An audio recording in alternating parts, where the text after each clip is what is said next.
kii jërëjëf.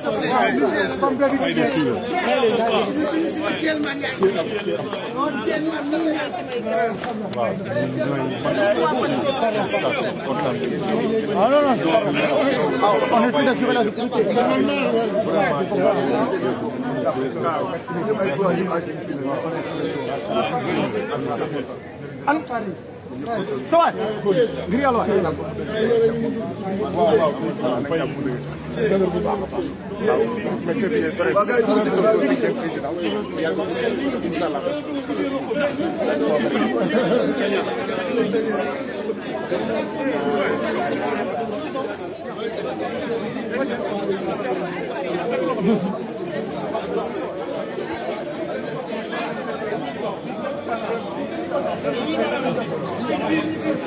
Ça m'a rappelé.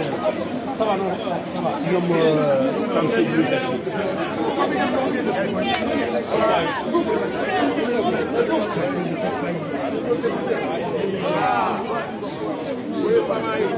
Pourquoi il proteste?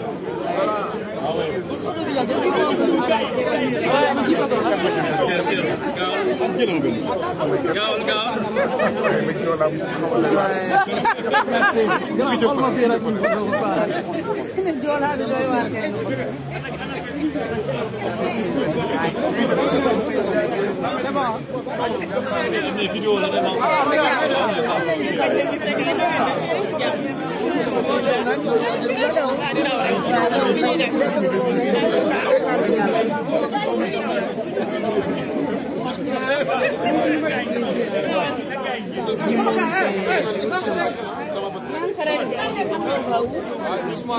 Doucement les gars. Je vais commencer à rédiger.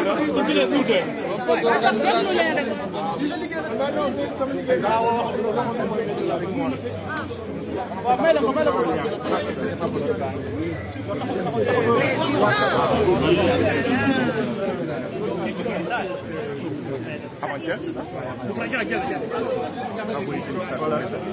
On va synchroniser tout le monde.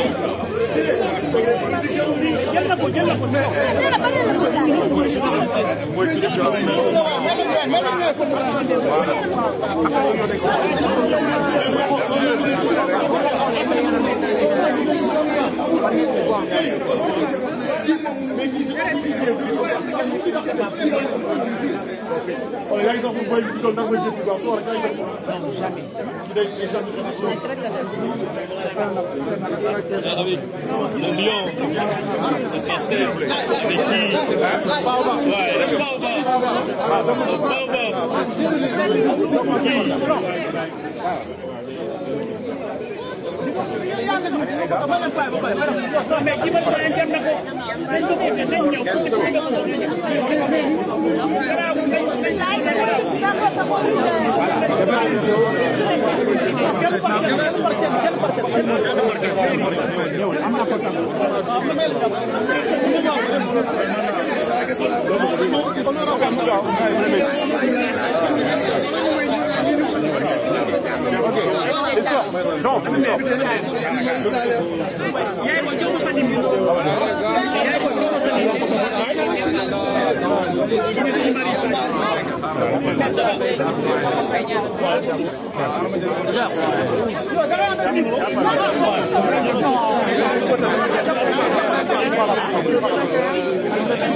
lan la wax lan la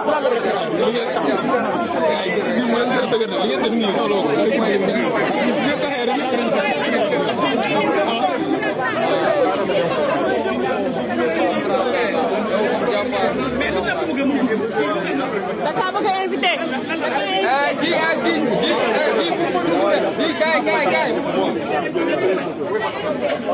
Il faut double là. Qui prend la photo?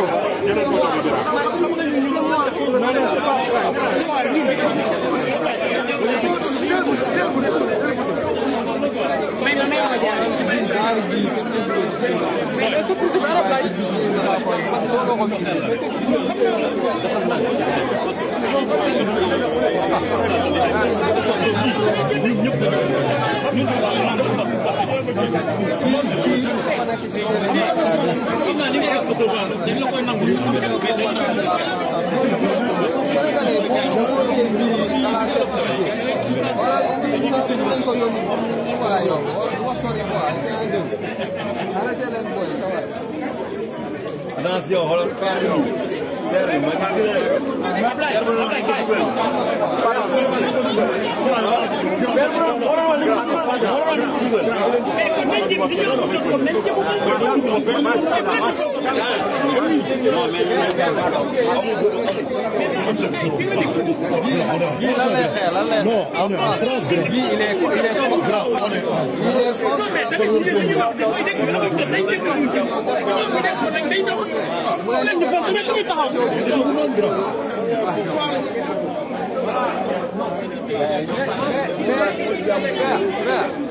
Voilà, man d'accord naa. Problème, il a le droit. Mais nous, on a le droit de défendre son opinion. Mais dugal leen ko léegi moom gagné na rek. mais lu mu bañ a parce que gars yi ils ont le droit de s'opposer aussi parce que ils ont leur pensée à eux.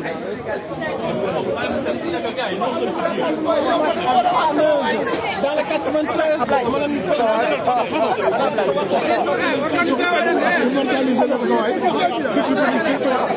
immortaliser leen ko gaaw.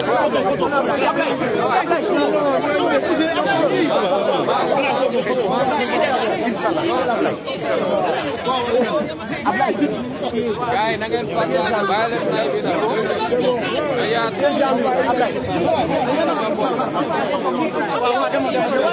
mais gars yi ma ne da ngeen ñëw 18e léegi organisation 18e ñoo ko def wala yéen ñoo koy def seen bopp da ngeen am 18e waa 18e yi yéen da ngeen am 18e waa 18e doo leen bàyyi ñu def ñu def. waaw doo bàyyi 18e mais doogu yi non mais heure bi mooy def.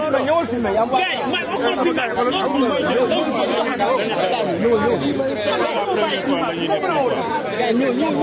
solo ma confirmation. heure bi mooy def.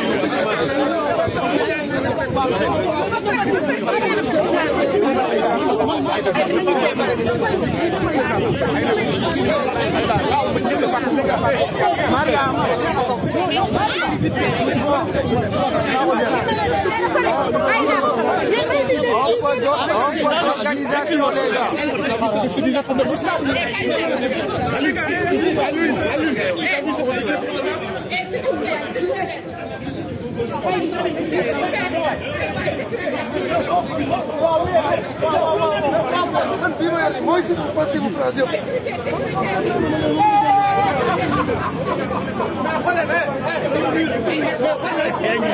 mais da ngay demale il faut ñu topp waa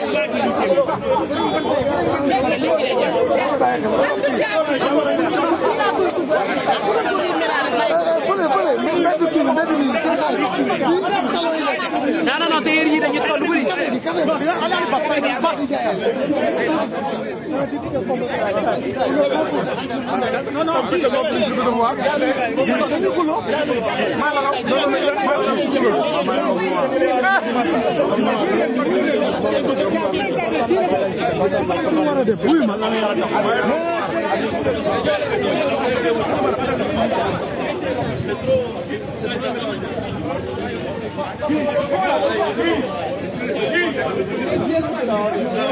Comme je vous l'avais dit, les gars, Guy Marius Sagna dans le 18e arrondissement, l'activiste panafricain, le député de la diaspora, Aliou Sall à côté de nous. Voilà, loolu la Yàlla dogal.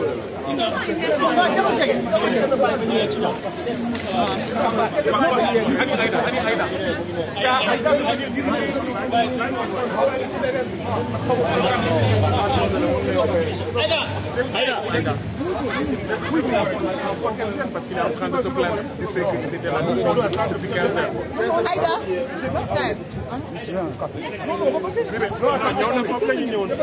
Ah, vous y venez au café? D'accord. Moi, je pensais au moins, vous allez l'amener, présenter. On est là pour ça.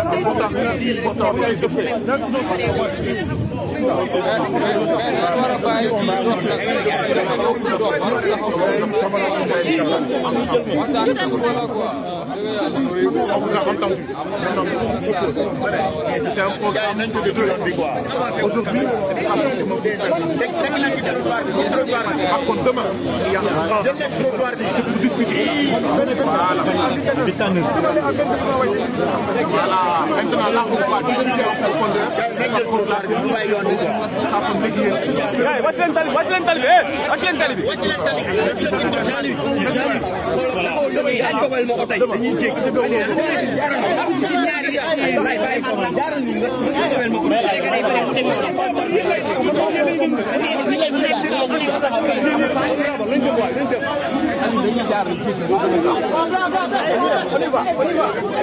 On y va.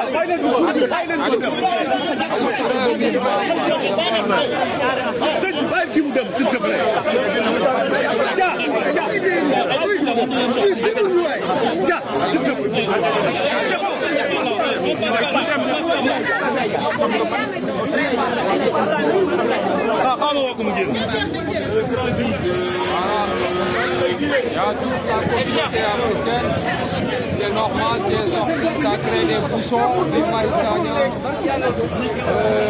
Comme vous savez, c'est ça le panafricanisme. Il est aimé, il est apprécié. Et tous ces gens-là, qu'ils soient camerounais, qu'ils soient togolais, qu'ils soient ghanéens, qu'ils soient ivoiriens, ils sont là devant leur boutique, en train de le contempler comme une star planétaire. Donc c'est normal. C'est le big fish de chez Anta Diop.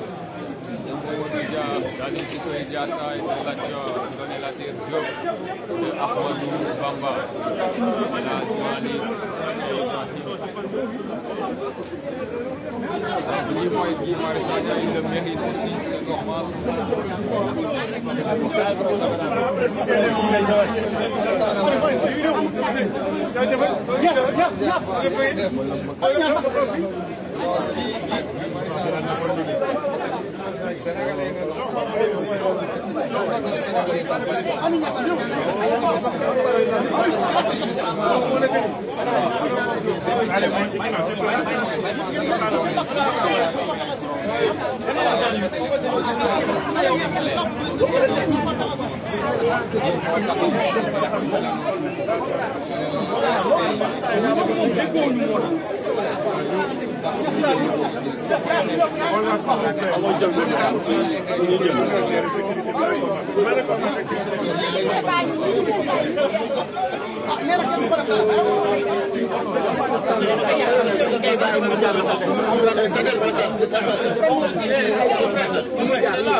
Voilà, merci.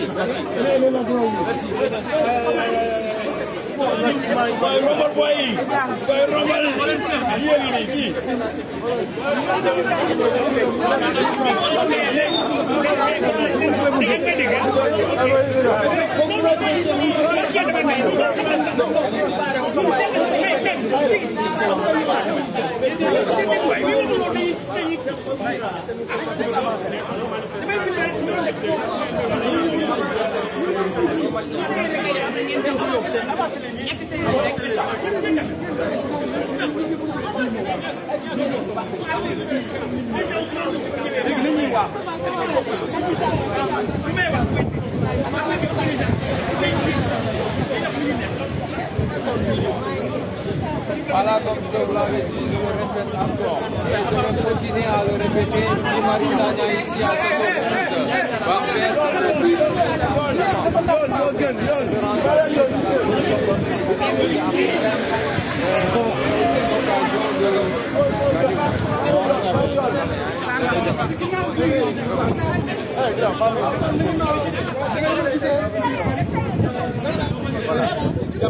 voilà yéen ñi gis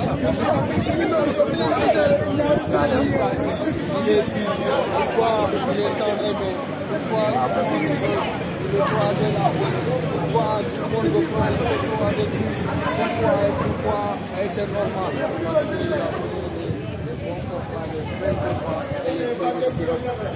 la défense de son pays, la sécurité, la défense de la dignité de l'homme, la restauration de la dignité de l'homme noir. Donc sama gars yi na ngeen partager, c'est très important.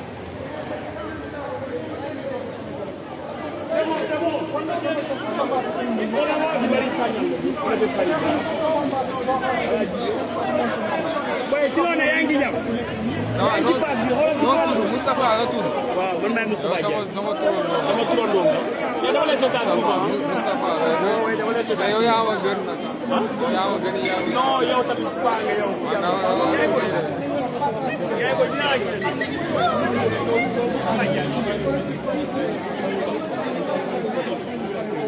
la Aliou Sall.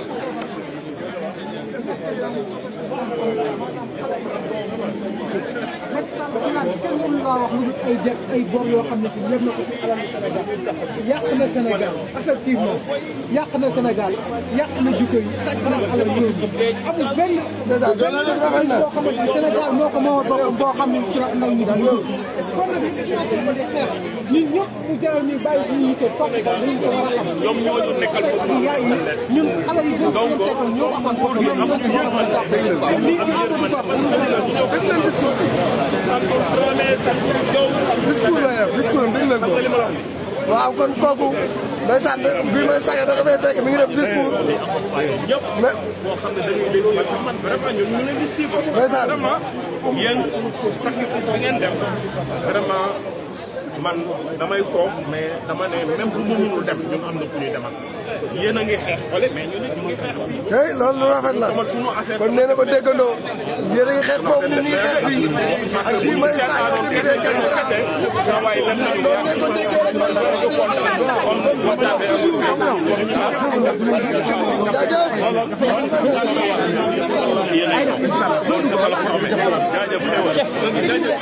lu wax lu nekk ci moom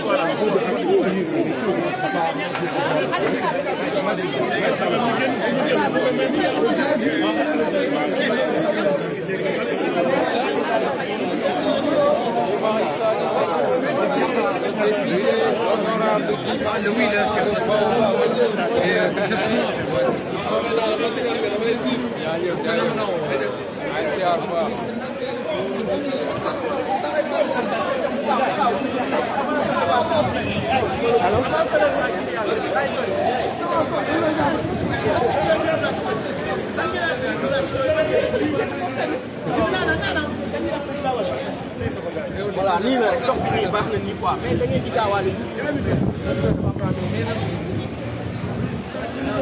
libérez Sonko, Macky Sall dictateur, Macky Sall Macky Sall passe pire. Guy Marius Sagna kay tonton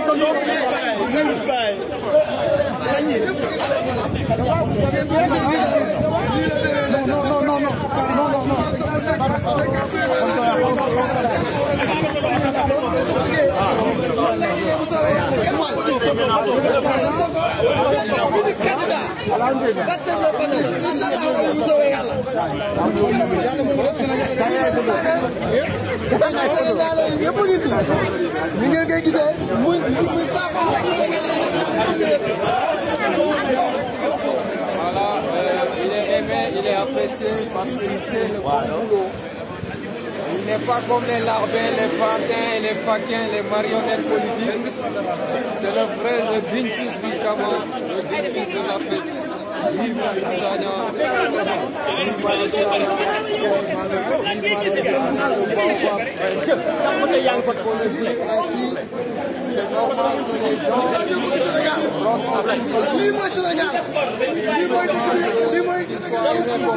apprécié, suivi, l'Afrique en vue, Dakar en vue, Éric Zemmour, l'extrémiste de droite, la droite c'est que le 18e arrondissement, c'est comme Dakar. Malick Sagna est chez lui à Dakar. Mais apprécié, tout le monde veut le voir. Dire quelque chose.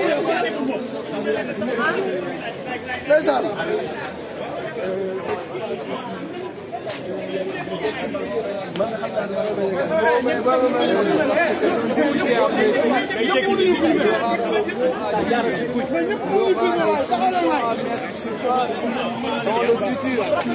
Donc ce n'est pas du tout anodin qu'il soit là en tant que panafricain, patriote, activiste révolutionnaire, honorable député. Malick Sagna ñoom la ñu gën de mais ji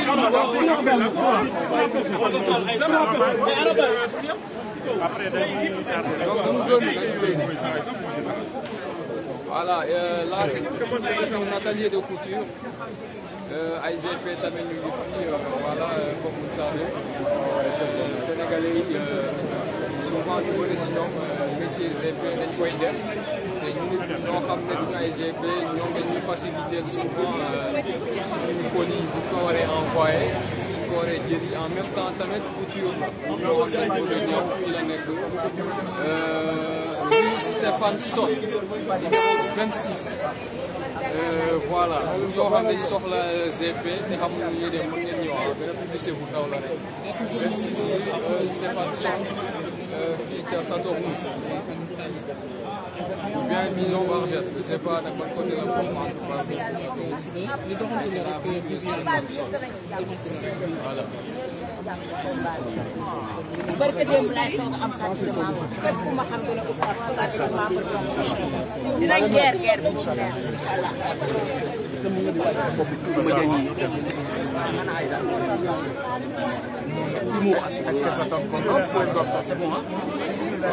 waaw ñoo leen nuyoo rek ñoo leen.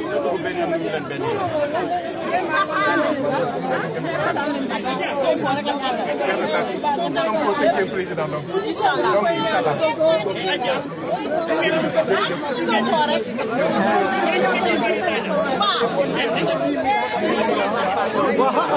xaaral sécurité bi jub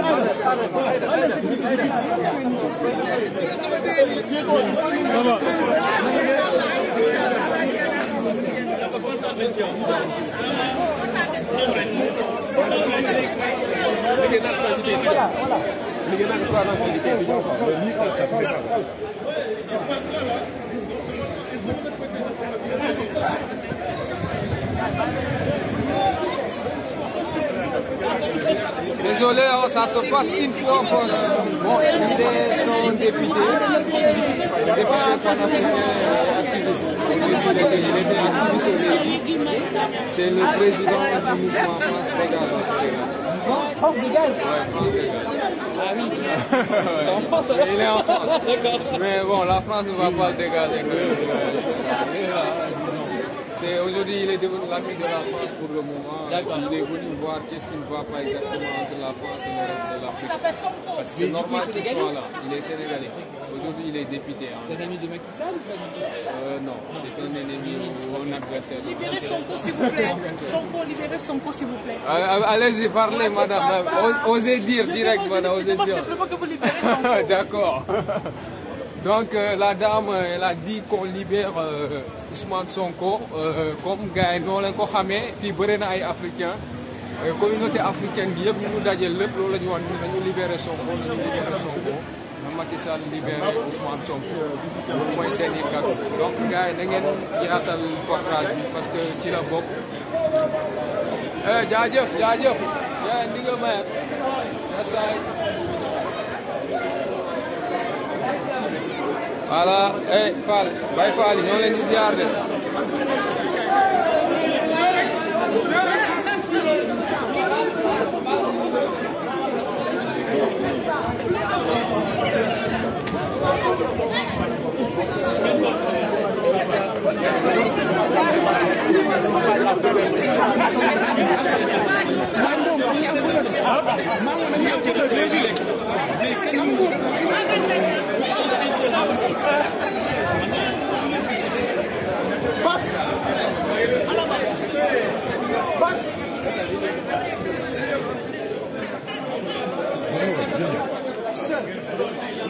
waaw yow door na blouson bi tey de non waaye ma jël ko man kii mooy sama non man mooy sama gii waaw yow man yow laa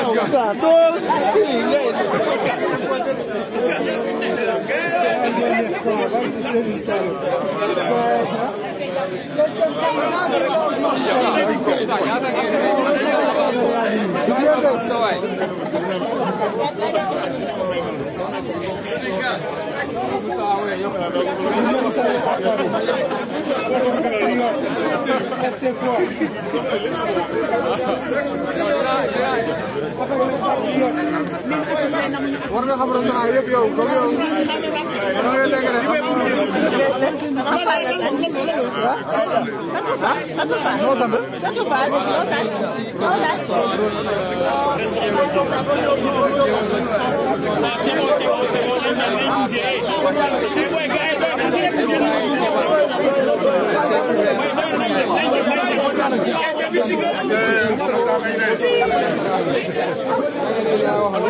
benn samedi sax deux samedi ngeen ñëw dimbale seen i sœur wala soit seen i frère boo xam dafa ubbi restaurant bi Bour Gueweul la tudd restaurant bi dégg ngeen voilà dafay important ngeen bàyyi dem ci kebab yi ak McDo yi voilà soxna si maa ngi déglu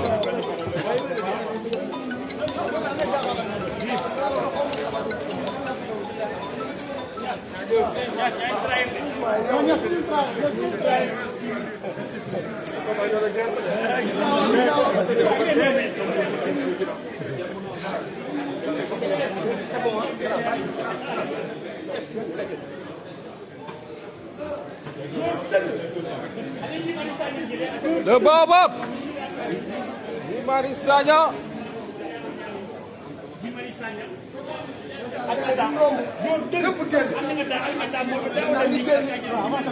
oui c'est le Baobab Guy Marius Sagna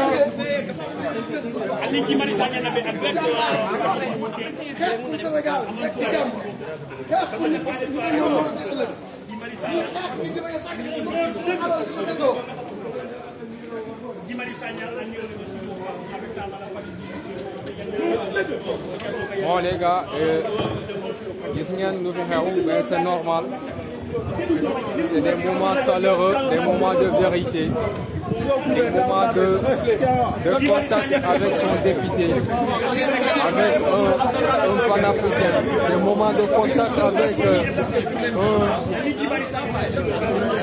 patriote un digne fils du Sénégal des moments d'échange aussi de doléances parce que n'oubliez pas que Guy Marius Sagna est un député et un député pas comme les autres. Voilà, il ne s'agit pas d'un député qui ne fait que lever le doigt pour voter des lois, même si c'est des lois inutiles contre les intérêts du peuple, mais c'est un vrai député, on l'appelle le député du peuple. On était longtemps là, la bouche bée, face à des voyous, des tortionnaires, des assassins, des renégats qui se disent être des députés du peuple. woote seen combat bi africain yëpp yeewu nañu Sénégal nag yéen yéen a ci des dañ leen di mën a tuddee si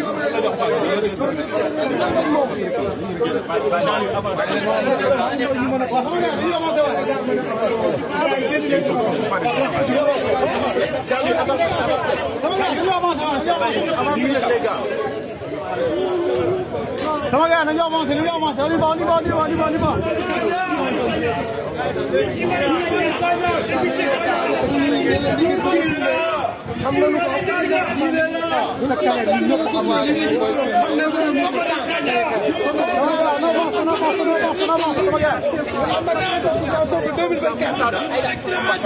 président de la République inchallah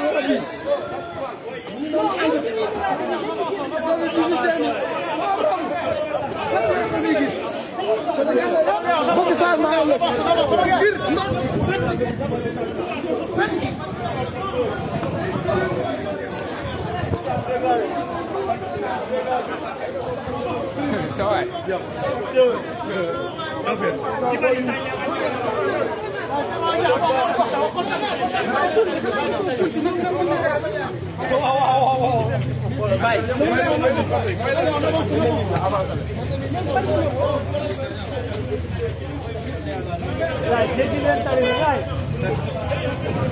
Ouais, c'est serré, mais ça va aller, c'est serré.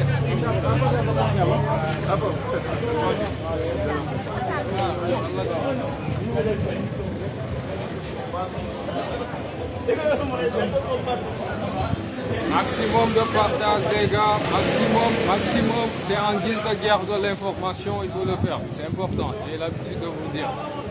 Donc je le répète encore, il s'agit de Guy-Marie Sagna, ici, dans le 18e arrondissement de Paris.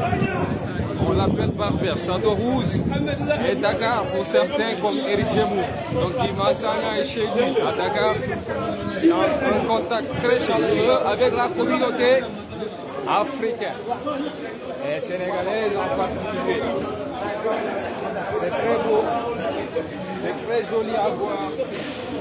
L'amour entre un peuple et son défenseur, l'amour entre un peuple et son porteur de voix, qui avait toujours dit que lui, il est la bouche des malheureux qui n'ont point de bouche, la voix de ceux qui s'affaissent au cachot du désespoir. Guy-Marie Sagna, il est là aujourd'hui pour une première fois comme il n'a jamais vécu avec une communauté africaine. Et c'est beau, c'est joli.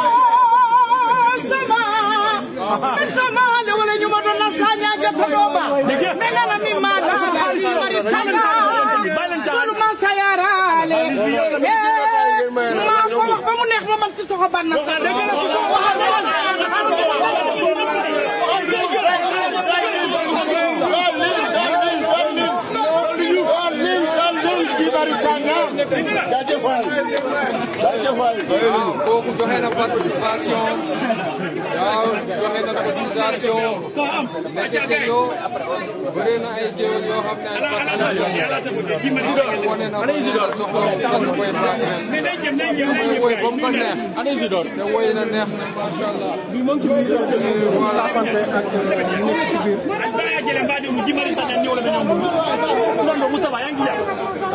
dara fet waay dara fet nit ñi man Sagna defee fu mu nekk warul am lu set am bañ na soxla ay sumiya ay filmé la ci mari bay kontaan ba ñang mané ci fu mu nekk rek la tànk lu set lu ci mais suba toujours di ko fàttali ñu wax ne que amoon nañ benn rassemblement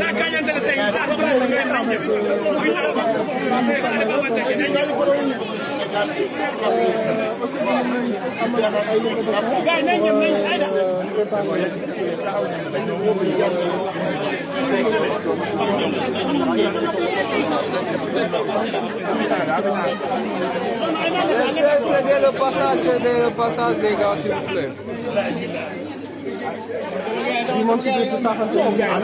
waaw ñu xaar dafa duggoon ci biir fii avant tout leen wax da ngeen jàllale message bi waa diaspora ñun ak Macky Sall ba 2024 dem abal ñu wala sax dëkk bi ñu may téeméeri yomb ci benn waaye ñu dem abal ñu de parce que patriote yi pare nañu diaspora bi pare nañu gannaaw macha allah on est là dans le 18e accompagné de Guy Marius Sagna vous connaissez c'est supporter les camions donc la vérité Serigne maa ngi lay nuyu de fu ma yàqee rek nga xam ne maa juum dégg nga du ci yow du ci yar bu ma jox dégg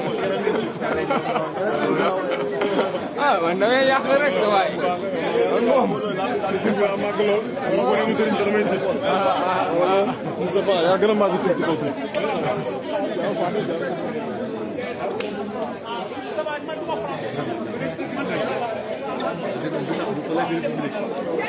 c'est normal les gars, c'est normal que Guy Marius soit aimé ainsi, c'est normal que tout le monde veut le voir, c'est normal que tout le monde veut lui serrer la main, c'est normal que tout le monde lui affiche un joli sourire ici à Paris, malgré le stress, malgré les souffrances non dévoilées, malgré le manque de temps. Il y a des gens qui sont là, prêts, déterminés pour partager ce moment avec Guy Marius Sagna, le député du peuple. Donc, comme d'habitude, man, occasion là, en tant que panafricain, pour moi, de faire publicité.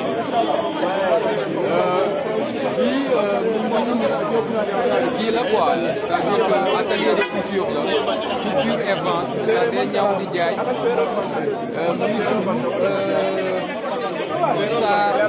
Star Touba.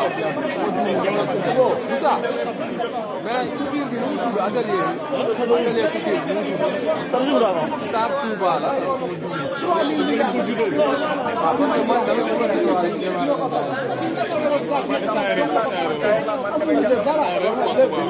société à responsabilité limitée.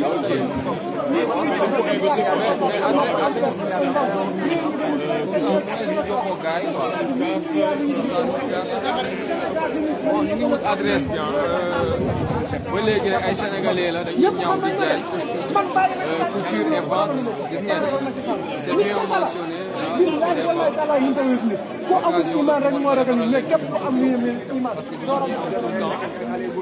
mu ngi fii numéro 64 baa ngi noonu yaa ngi koy gis ñoo xam ne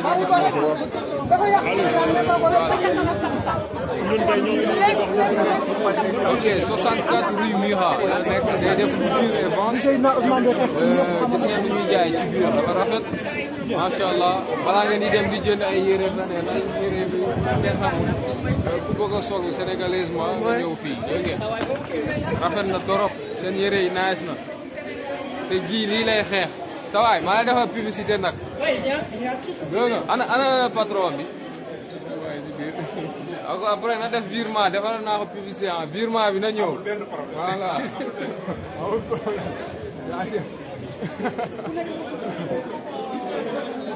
ah gars yi maa ngi béy waar de mais bon gratos laa leen koy defaral quoi parce que panafricain la toujours ñu ngi ca rue Mira gis ngeen lii ab restaurant la ah ñu ngi nii Cey Dakar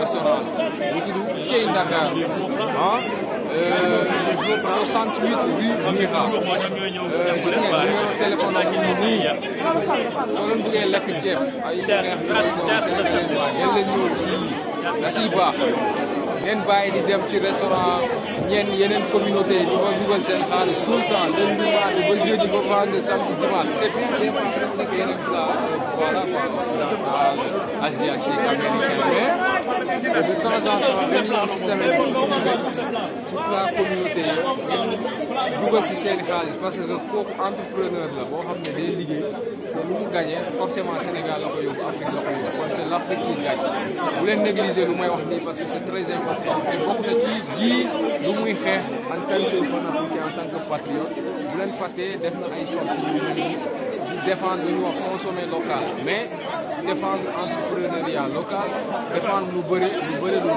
C'est ça aussi le panafricanisme wax naa leen panafricanisme combat la koo xam ne multifacette la multidimensionnel la c'est-à-dire que am na le volet politique il y a le volet économique il y a le volet social il y a le volet éducatif et enseignement supérieur donc yooyu yëpp bu leen ko négliger lii volet économique la et culturel parce que suñu plat yi suñu culture la bokk donc di dem défendre yeneen culture yi si seen plat yi di ko lekk tout le temps di ko sànni suñu xaalis et tout le temps di lundi jusqu'au dimanche c'est gravissime pour ay patriotisme loolu ci la bokk donc gis ngeen adresse baa ngi nii fu ma romb ay sénégalais am restaurant fii lii tey damay tudd restaurant bi fu mu ne bu fekkee atelier couture la bu fekkee boutique la dinaa ko tudd ngeen yëg ko comme ça au moins mën ngeen di fa ñëw di def seeni mbir quoi di soutenir kooku noonu boîte bi chinois yi noonu la ñuy def américain yi noonu la surtout chinois yi loolu moo développé seen économie dañ ci bàyyi xel parce que ça voilà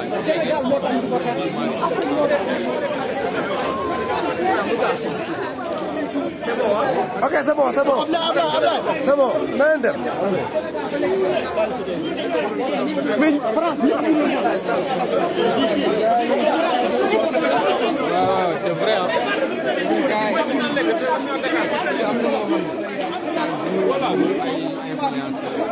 boo bëggee benn waaye léegi ñoo xam ne dañuy c'est que loolu fu ma waa passé da ngeen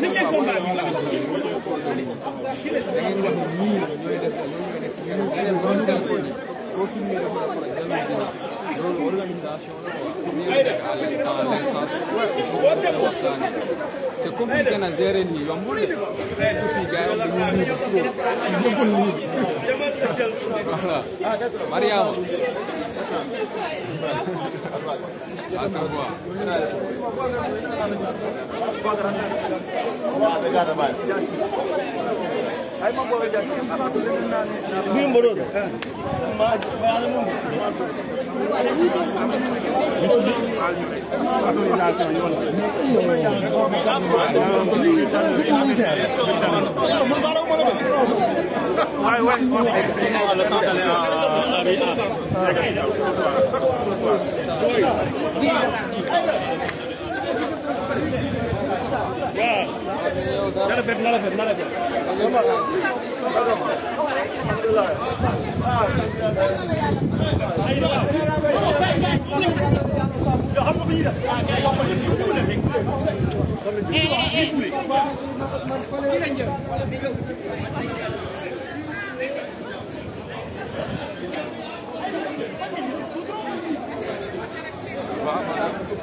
mais bii kan ak kan la sécurité fan am nga ñu koy sécurité fii nii fi nekk nii waaw waaw c'est bien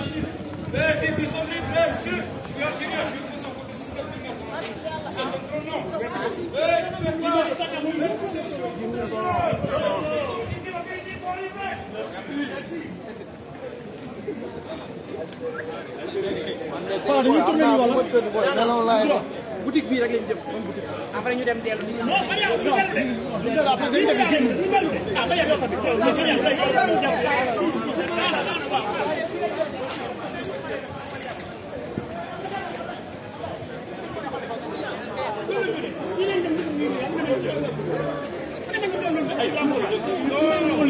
ah bu leen fàtte ngeen noppaal parce que suba il faut que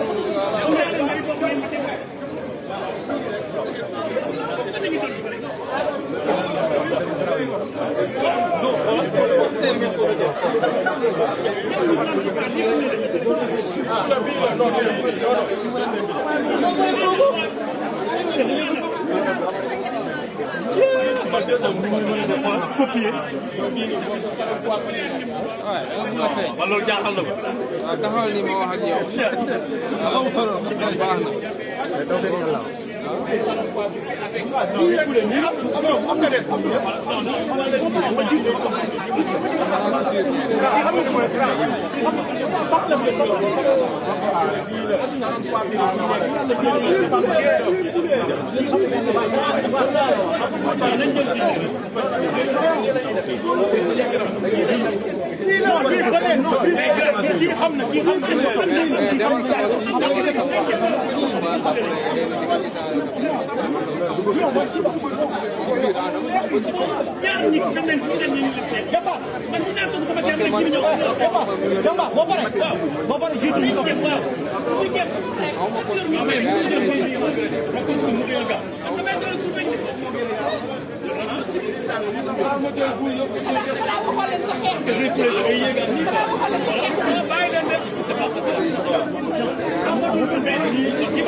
Il avait promis, il l'a fait, il est là.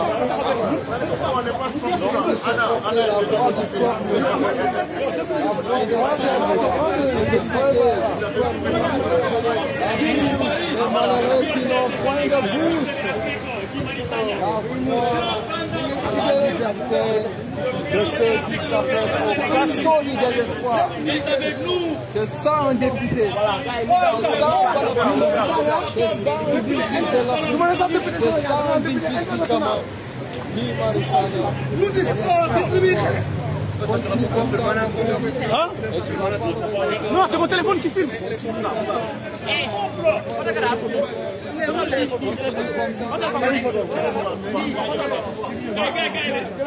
Il est aimé parce qu'il fait bien son boulot, parce qu'il sait bien qui il est, parce qu'il est digne, parce qu'il est fier. Normalement.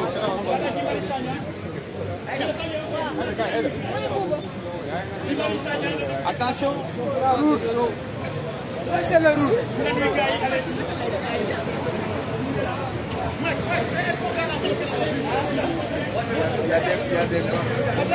18e arrondissement, c'est comme Dakar l'avait dit Éric Zemmour. Donc on est chez nous, en direct ici, mais en France, à Paris, en compagnie de Guy Marius Sagna, le panafricain, l'homme de la force de gaz au Sénégal. Oh, quel phénomène, Guy Marius Sagna, l'homme exceptionnel. Même les autres sont émus. Même les autres sont émus, ils se demandent, mais ce monsieur qui est en train de rôder autour du 18e arrondissement, qui est en train de trancher le 18e arrondissement, de qui il s'agit, pourquoi il est tant aimé, suivi, pourquoi tout le monde veut lui serrer la main, lui afficher un petit sourire dans le coin, c'est parce qu'il le mérite. C'est parce qu'il le mérite.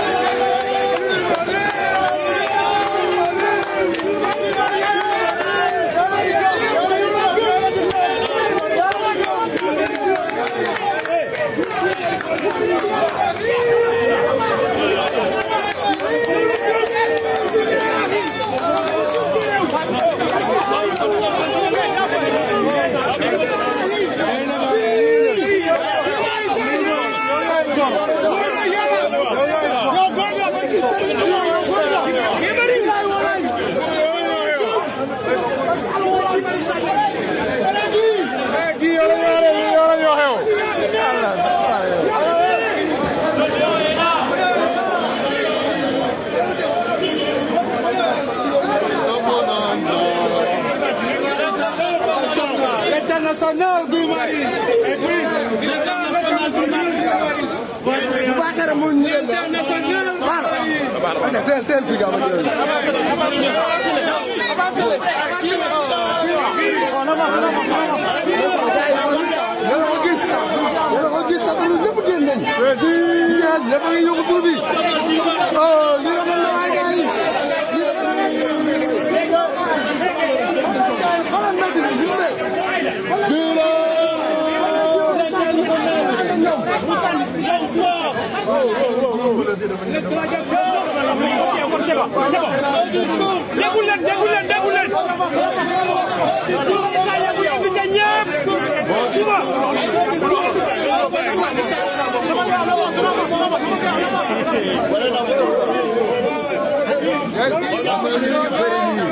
À Dakar, le 18e arrondissement.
Rendez-vous c'est demain à Butandeuse, dans l'université. À quelle heure? À quelle heure? À 13h, on a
Merci beaucoup les gars.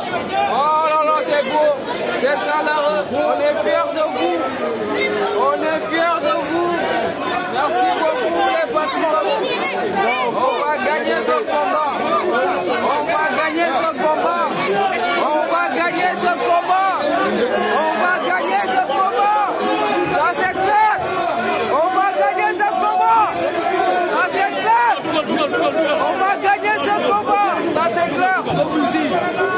Voilà. On est fiers de vous. On est fiers de vous. On est fiers de vous. maintenant ou jamais, on est fiers de vous. Battons-nous ensemble. Et ça va aller, Inch'Allah. Merci les gars.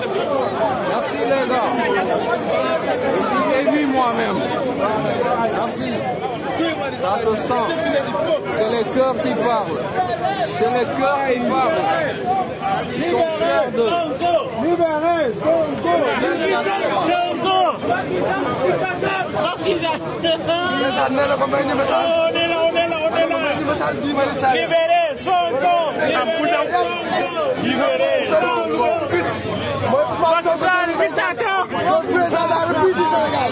Bu soobee yàlla ci loolu lépp bëggee. moo tax ñu ngi neexul ne yaa ngi kii day neex. incha allah rabi déwénee ren Ousmane Sonko moom mooy suñu président kii de Sénégal. mais xaaral ko doon ngeen ko déggee li ñu mel noonu. ñu ngi saaga di kii di si ceeb bi Ousmane. yaa ngi naan ko yóbbu jox ay ñu ay discours. mooy ne suba rendez-vous foofee. moo tax ma ngi député du peuple.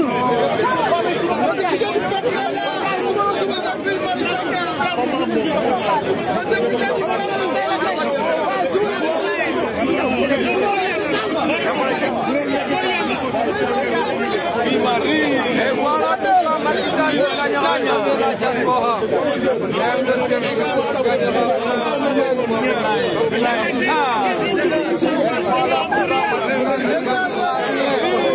Et même dans la diaspora, parce que les Sénégalais sont prêts. Les Sénégalais ont découvert leur combat. Ils ont découvert leur combat. Et ils gagneront ce combat. Merci beaucoup les gars. Soyez fiers de vous. Soyez fiers de vous. Battons-nous ensemble. L'esclave qui est capable d'assumer sa révolte ne méritera de leur sacrifice. Cet esclave répondra seul à son malheur. Nous sommes des suspects de ce maître qui prétend c'est la lutte libère. Il n'est pas capable d'assumer sa révolte. Il ne mérite pas de son victoire. Cet esclave répondra seul à son malheur. Sur la cause de son seul la lutte libère. Ousmane Sonko a dit, je m'adresse singulièrement à cette jeunesse, prise en étau, angoissée par un avenir sans horizon, minée par le chômage et la honte, le pouvoir s'exercer de ses paroles, engloutie dans les océans et les déserts à la recherche désespérée d'un hypothétique ailleurs meilleur. À cette jeunesse, je rappelle ce qui nous lie, parce que tout le monde sait qu'il y a un lien particulier entre nous et la jeunesse. Ce qui nous lie, c'est l'idéal d'une société juste, dont les ressources et les richesses seront partagées équitablement et où toutes les chances seront égales. Aux frères et sœurs africains, l'heure de notre révolution a sonné. N'acceptons plus ce petit président comploteur, toujours à la solde de quelqu'un, mais jamais au sein du peuple. Merci beaucoup. Ah ouais, c'est un jeune patriote, un étudiant, un jeune que j'aime bien, qui a maîtrisé ce discours de Ousmane Sonko. Madame, faites doucement, madame. C'est important, faites doucement, madame, ça sert à rien.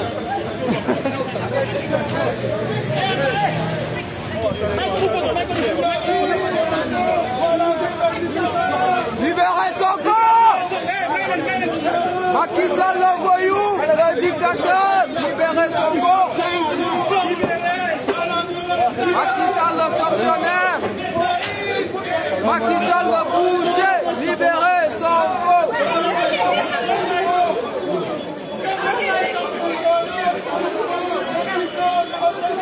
Macky Sall l'assassin, Macky Sall le voyou,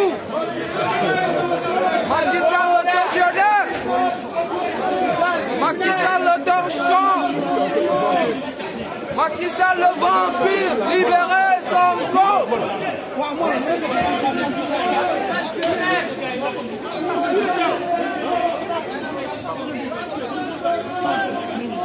Macky Sall la marionnette, Macky Sall le pantin, libérez Sonko. Macky Sall le parquin, libérez Sonko.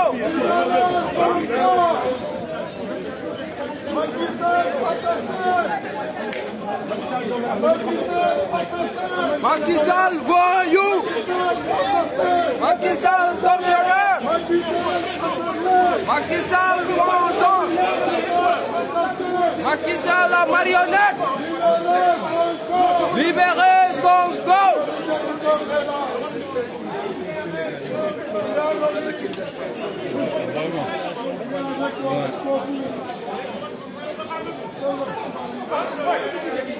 Voilà les gars.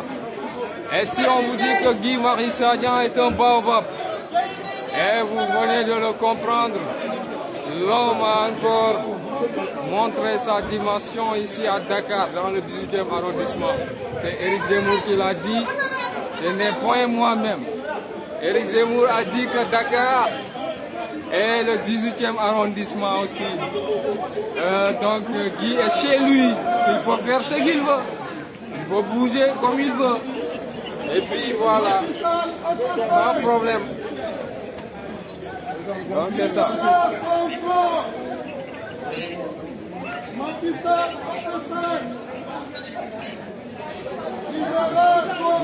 Macky Sall le voyou. Macky Sall le boucher. C'est un boucher, hein. Macky Sall le boucher. Libérez Sonko. Macky Sall le boucher. Libérez Sonko. Macky Sall le vampire. Macky Sall le voyou. Macky Sall l'assassin.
Bana ba suba waay s'il te plaît il faut que dem no balu waay ba suba waay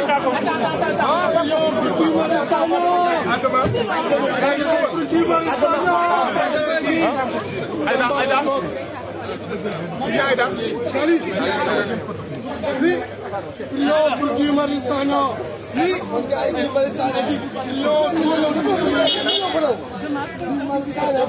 Cédez le passage.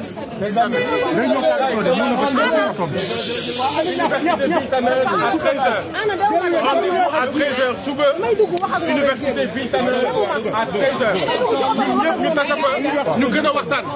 D'accord. Jërë ngeen jëf. Les gars samedi les gars samedi am nañu manifestation bi samedi.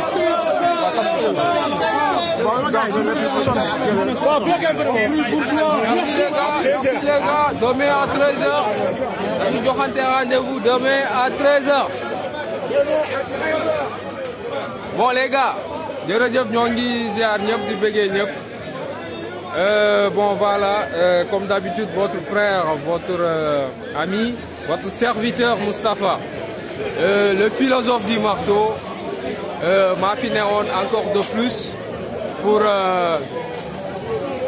couvrir l'intégralité de ce doxantu de Guy Marius Sagna ici dans le 18e arrondissement de la ville parisienne. Et je l'ai dit, je le répète, c'est pas moi qui l'a dit, je voudrais dire. C'est Éric Zemmour lui-même qui a dit le 18e arrondissement est comme Dakar. Et moi je vous dis, c'est l'Afrique en miniature.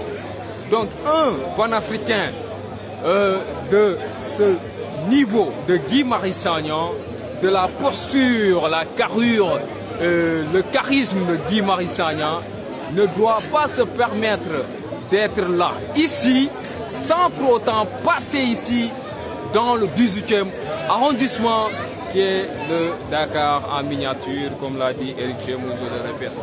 Donc, c'est Guy Marius Sagna, l'activiste du Sénégal. Pour vous dire, en grosso modo, demain, il y aura un rassemblement.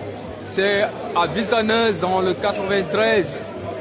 C'est l'occasion pour nous autres aussi d'avoir des échanges avec Guy Marius Sagna, de discuter avec lui, de partager plein de choses avec lui et de lui adresser nos encouragements quant au combat que nous devrons mener d'ici quelques semaines.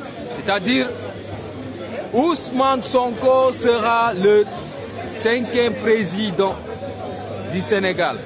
Ousmane Sonko sera le 5e président du Sénégal. Dites-vous dans votre psychologie, votre propre intérieur, que Ousmane Sonko est le 5e président de la République du Sénégal.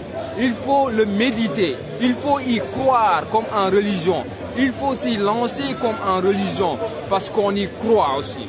Est-ce que vous avez compris? Donc, vous dire qu'on ne peut pas battre le record de New York, comme l'a dit mon Cassandra. Non, c'est impossible parce que à New York, il y a Macky Sall sur place. C'est leur adversaire ou leur ennemi qui s'est présenté sur place. Donc la mobilisation que les Sénégalais, la diaspora sénégalaise au pays de l'oncle Sam a fait, nous autres, nous ne pourrons pas le faire. Impossible. Impossible. Moi, je vous le dis. Je ne peux pas vous dire le contraire, je sais pourquoi je vous le dis. Sauf exceptionnellement, donc c'est possible. On ne sait jamais, attendons demain pour voir. Mais pour vous dire, soyons prêts, soyons combatifs, soyons pragmatiques, soyons déterminés, soyons nous-mêmes de vrais guerriers, soyons comme Aline Sitoé Diatta, soyons comme Lat Dior, soyons comme tous nos érudits, grands-parents, guerriers qui ont su défendre le Sénégal comme il le fallait. Donc, refusons d'être comme nos présidents marionnettes, ceux-là qui ont sacrifié nos peuples respectifs. Refusons de les céder cette fois-ci le passage. Est-ce que vous avez compris? Donc, si Guy Marius Sagna est là aujourd'hui, disons qu'il est chez lui, parce qu'il est député, à côté de ses frères. Il est venu les écouter. Il a déclenché le convoi de la campagne pour la présidentielle de 2024. Il a donné le coup d'envoi ici au niveau de la diaspora. Il a fait le tour de quelques pays, de quelques villes européennes à la croisée des Sénégalais. Il a reçu. Et demain, nous allons aussi nous autres montrer notre détermination ici à Paris pour lancer un message fort à Macky Sall, lui dire que nous sommes ay domam yo xamné lu ko neex def te que Sénégal du momé l'homme du këri bayam du këri ndeyom suñu réew la. Est-ce que vous comprenez? Il faut qu'on soit prêt à se dire ces vérités. Il faut qu'on montre à ce voyou président que ce pays ne lui appartient pas. Ce n'est pas l'héritage de ses parents. Ce n'est pas un bien de ses parents. C'est au peuple sénégalais de choisir un président qui doit lui succéder. Son prédécesseur. Son successeur, pardon. C'est au peuple sénégalais de choisir son successeur. Et ce n'est pas à lui de nous imposer un Amadouba ou une mafia. Nous le refusons. Ousmane Sonko est candidat éligible. Ousmane Sonko sera le 5e président de la République. Il faut le méditer, il faut le dire, mais il faut le camper sur le terrain en guise de résistance.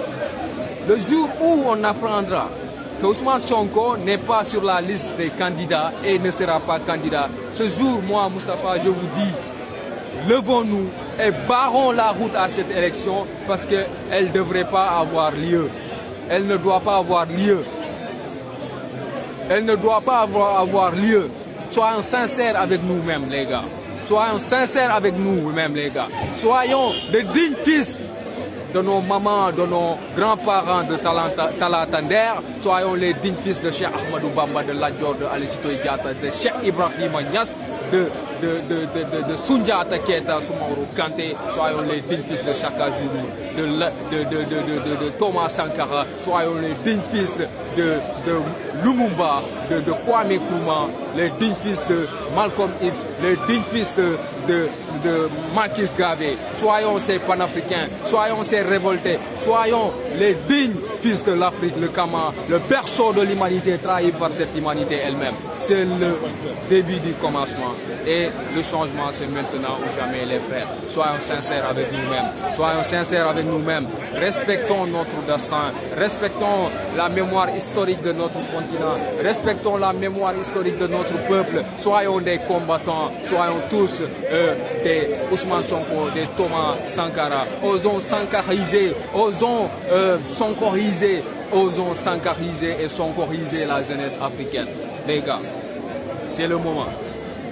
Donc, on vous donne rendez-vous demain.